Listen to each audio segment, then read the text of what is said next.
É certo se te faz feliz. Assinado Satanás. É um meme que se tornou viral, mas é verdade. E nada se aplica mais a isso do que a ideia do divórcio feliz. Hoje eu quero citar um estudo que fizeram com 131 crianças que passaram por divórcio. Esse estudo durou 25 anos, acompanharam mesmo essas famílias. E eu retirei daqui, ó, que livro, gente, que bom livro para você compreender o feminismo e ver as mentiras do feminismo. Enfim, as notícias não são boas diante dessa pesquisa com essas crianças. Se você está pensando em se divorciar, assista esse vídeo. Se você já se divorciou, eu quero contar a história da minha esposa. Os pais dela se divorciaram. Se você nunca pensou em divórcio, assista também esse vídeo. Esse vídeo é para todo mundo. É de uma importância absurda.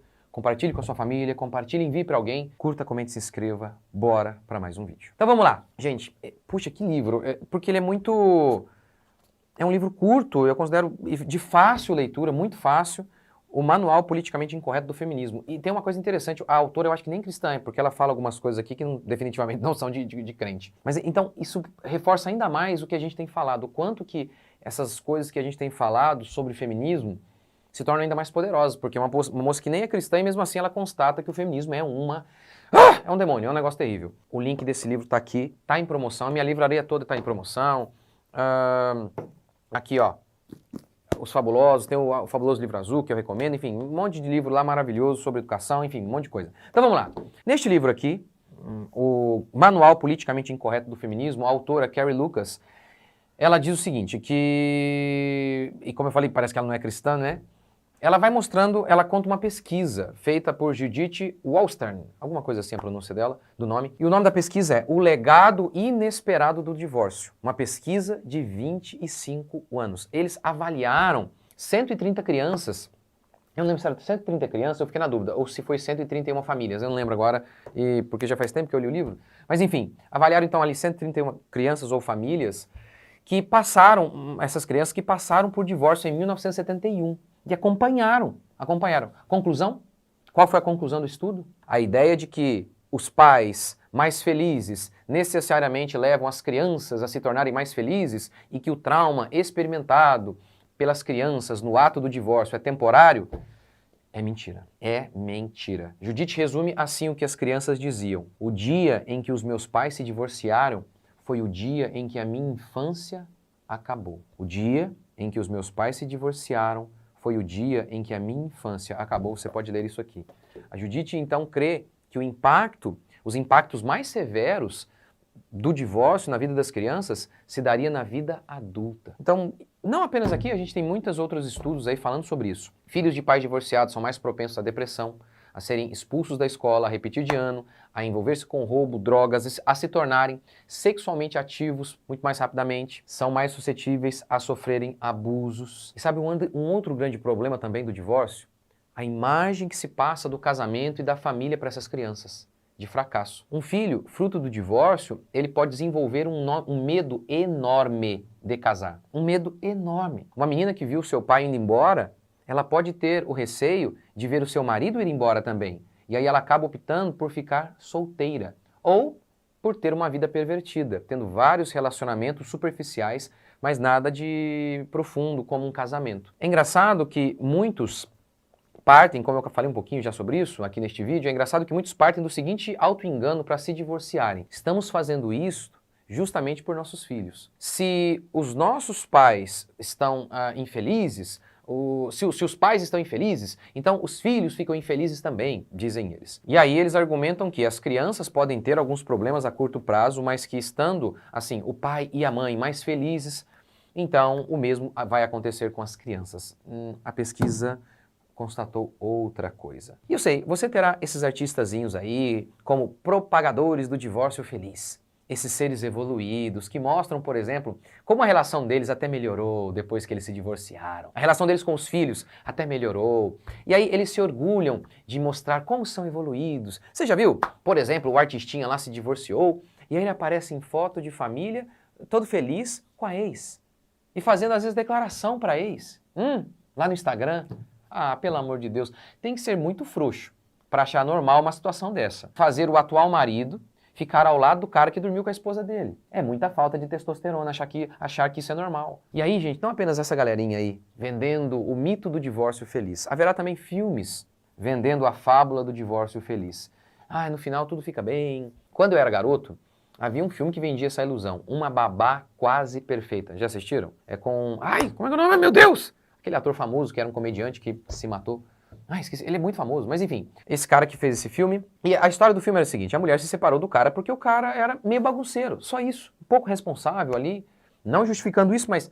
Pelo amor de Deus. E aí, a trama do filme vai levando ao seguinte clímax. As crianças ficam felizes se os pais estão felizes. Vai tudo se resolver e por aí vai, blá, blá, blá, blá, blá, blá, blá, blá, blá. Mentira, mentira. Se é mentira que as crianças tendem a ficar mais felizes depois, é mentira também que os próprios adultos encontrem a tal felicidade. A Carrie Lucas cita outro estudo que revelou o seguinte: 86% das pessoas que relataram infelicidade no casamento, mas continuaram juntas, relataram maior felicidade com o tempo. E ela concluiu: infelicidade conjugal permanente é algo surpreendentemente raro entre os casais que não se separam. Como é que é? Oh, mas o que venderam pra mim é que lá na década de 50, aqueles casais que ficavam até o final da vida, a maioria deles era hipocrisia, mentira. Tá aqui, gente, ó, pesquisa. A maioria dos que ficam juntos encontram alegria. É a maioria que se separam, dos que se separam que encontram apenas infelicidade. Tá aqui, é uma pesquisa. Você pode dar uma avaliada nessa pesquisa, ver se ela é falsa, confira. Leia o livro. Leia o livro. E é interessante, isso é muito interessante. Ela relata o seguinte: muitos se divorciam para trocar uma série de problemas por outra série de problemas. A pesquisa mostrou que muitas mulheres se arrependeram de divorciar. 1/4 dos segundos casamentos, eles terminam após 5 anos. De 60% a 80% desse segundo casamento aí, após 10 anos, eles terminam. Alguns encontram felicidade no novo casamento, é óbvio, mas boa parte encontra mais dificuldade e um tipo de dificuldade diferente. Trocam problemas com peras podres por maçãs podres. Basicamente seria isso. Agora, após a metade do século passado, o divórcio subiu assim assustadoramente. E o número de casamentos diminuiu. A segunda onda feminista se deu quando? A partir da década de 60. Coincidência? Claro que não! Feministas têm uma visão negativa do casamento. Para elas, a mulher ficou com a pior parte. É isso que elas diziam lá na década de 60. Os maridos vão para empregos tão motivadores e as mulheres ficam em casa com a parte chata. Era basicamente essa a tese delas. E por isso enfiaram na cabeça das mulheres para as mulheres saírem de casa. Eu podia fazer outro vídeo sobre isso, quer dizer, até já tenho aqui alguns sobre isso. Mas enfim, a organização lá dos anos 60, uma organização chamada a Feminista, dizia que os seus membros deveriam rejeitar o casamento. Por que consideramos a sua rejeição, tanto na teoria quanto na prática, uma marca primeira da feminista radical? Então, olha que coisa, você tinha lá, mais antigamente, as feministas mais radicais, elas diziam, não pode casar. Uma outra feminista chamada Robin Morgan disse o seguinte: não podemos destruir as desigualdades entre homens e mulheres até termos destruído o casamento. Olha como que o feminismo surge e com uma ideia totalmente negativa do casamento. Olha que coisa. Paulo fala da mulher na missão de mãe, ordena que as mulheres sejam boas donas de casa e que os homens sejam os provedores do lar. Porém, ao falarmos desse arranjo, claramente bíblico e historicamente comprovado como melhor, vemos as cristãs surtarem, dizendo que isso é utopia, um mito inalcançável. Como as mulheres passaram a ver algo simples, óbvio e bíblico como uma coisa impossível? As feministas enganaram as mulheres. Sheila Ruth, uma feminista, disse no seu livro o seguinte: ainda que apenas a mais ínfima minoria das famílias se encaixe na versão de conto de fadas, mamãe em casa e papai no trabalho, e ainda que apenas a mais ínfima minoria de casais viva o romance do felizes para sempre, o mito funciona. Como que essa mulher está descrevendo o casamento? O papai cuida do trabalho, a mamãe cuida da casa das crianças. Em conto de fadas. Isso é um mito. Sempre foi assim. Sempre foi assim. Mas eu consigo ouvir esta feminista e os seus pensamentos feministas na boca de inúmeras mulheres cristãs. Elas acham que chegaram a essa ideia negativa em relação ao casamento. Não tão radical assim, mas assim, sabe? Não igual aquelas lá que falavam, não vamos casar. As feministas falaram isso. Talvez elas não cheguem a esse absurdo. Não cheguem mesmo. Tanto é que elas casam. Mas essa ideia feminista de, tá vendo, o homem é o provedor, como a maioria repudia, claramente. Por que chegaram a essa conclusão? Não foram por elas mesmas. Não. Foram as feministas.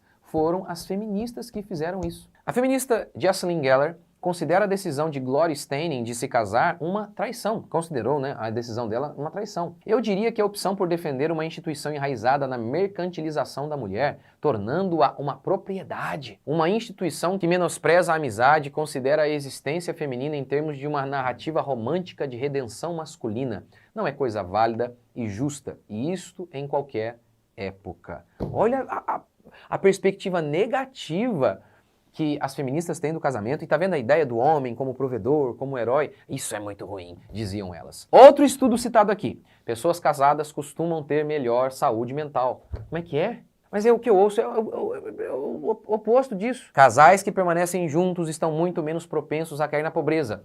Os estudos declaram isso. Casais têm mais saúde, menos dores de cabeça, menos tabaco, menos viciados em tabaco, em bebida e por aí vai. Pesquisa, 41% das mulheres casadas relataram satisfação sexual. Já as solteiras, apenas 31%. 31% delas apenas disseram, a gente tá feliz sexualmente. O quê? O quê? Mas e a piada lá de sexo é como Copa do Mundo no casamento? É só de 4 em 4 anos? Mentira! É mentira! É mentira. Agora, se muitos casais não têm satisfação sexual, os solteiros menos ainda. Se você achar, eu encontrei ali alguns ali que não têm satisfação sexual. Então o solteirão lá, ele tá mentindo pra você, pode ter certeza. Então esqueça a blogueira deslumbrante que também deve estar mentindo e pense no povo comum, que não tem dinheiro e nem lábia para sair com uma mulher por noite. Essa é a verdade, gente. Esse povo tá inventando aí pra você. Ah, esses solteiros lindos e dormem com meio mundo. É mentira, não é bem assim não, não é bem assim. Além disso, casais fazem bem para a sociedade, filhos melhores, se um fica doente, o outro cônjuge cuida.